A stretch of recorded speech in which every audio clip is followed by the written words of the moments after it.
Presents by Rekha Films.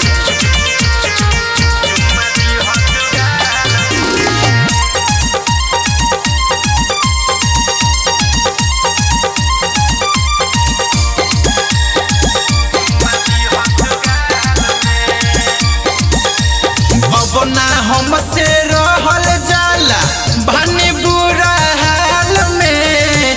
अब ना हमसे रहल जाला भाने बुरा हाल में। 31 दिसंबर के भेंट कर जानू चुम्मा दिह तू गाल में। 31 दिसंबर के भेंट करके सोना चुम्मा दिह तू गाल में।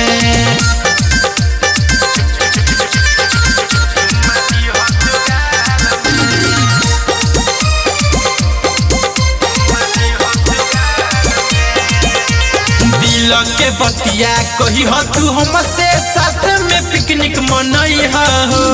खोलबू तू तो फाल भयू बोली माता जीवन के उठई हो।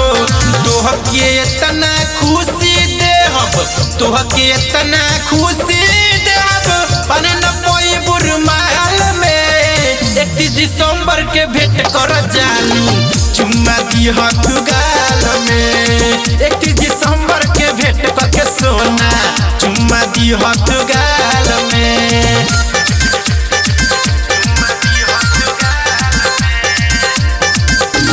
Presents by Rekha Films. ओही जगहिया रही कन्हैया यही तू सजे सवार के।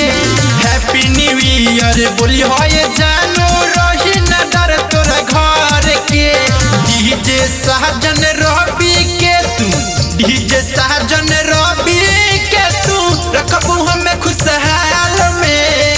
31 दिसंबर के भेंट करके जानू चुम्मा दिह तू गाल में। 31 दिसंबर के भेंट करके सोना चुम्मा दिह तू गाल में। Rekha Digital Recording Studio, Bettiya.